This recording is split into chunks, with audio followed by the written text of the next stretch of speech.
Today I am conveying my cordial love and salam to all. Assalamu alaikum. I would like to say something and share some points and ideas to you all. English is not a subject. English is a language, and it is very easy and it is very acceptable, so that the people all over the world accept English as their second language. That's why English is called international language. এই ইংরেজি ছাড়া আমরা উচ্চশিক্ষার কথা কল্পনাও করতে পারবো না। আমরা ইংরেজিকে ভয় পাই, যেটাকে বলা হয় ইংলিশ ফোবিয়া।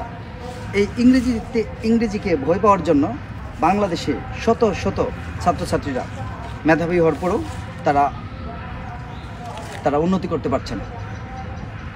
এখন 2025 সাল, আধুনিক যুগ। এখন কেউ কারো থেকে পিছিয়ে নেই। এখন হচ্ছে ইন্টারনেটের যুগ। ইন্টারনেটের মাধ্যমে অনেক কন্টেন্ট ক্রিয়েটর আছেন যারা তাদের মেধাকে ছড়িয়ে দিচ্ছেন সারা বিশ্বে, এবং একে অন্যের কাছ থেকে জ্ঞান সঞ্চয় করে তারা কিন্তু স্বাবলম্বী হচ্ছে এবং তারা অনেক উন্নতি করছে। আমি সবাইকে যেটা বলতেছি, কথায় কথায় ইংরেজি শিখুন, মজার ছলে ইংরেজি শিখুন, ছোটো ছোটো ভোকাবুলারি শিখুন, বাচ্চাদেরকে উৎসাহ দেন।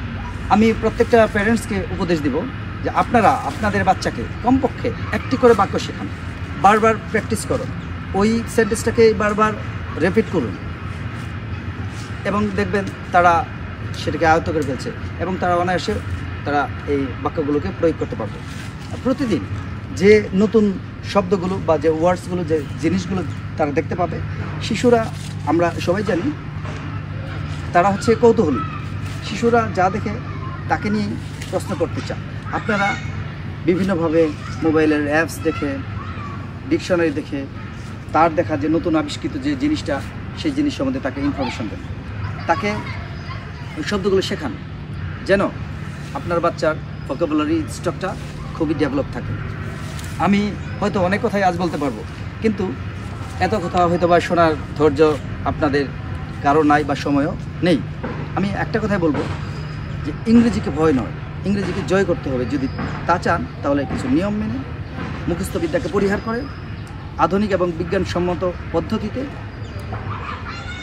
শিক্ষা অর্জন করলেই আশা করি সফলতা সম্ভব। দেখেন, যে কোনো মানুষ যে কোনো ভাষা যদি শিখতে চায় তাহলে মাত্র 6 মাস সময় লাগে।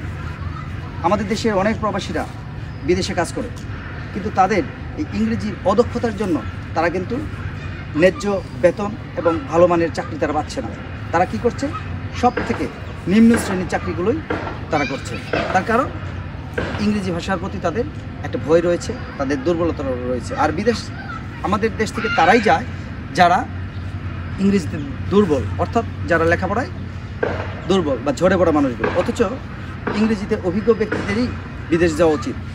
তো ইংরেজির প্রয়োজনীয়তা এটা বলে শেষ করা যাবে না।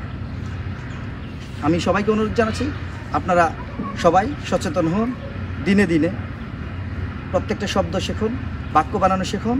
ধীরে ধীরে দেখবেন আপনারাও অনেকটা ফ্লুয়েন্ট হয়ে গেছেন। আর বিস্তারিত তথ্য জানতে আমার সাথে যুক্ত থাকুন।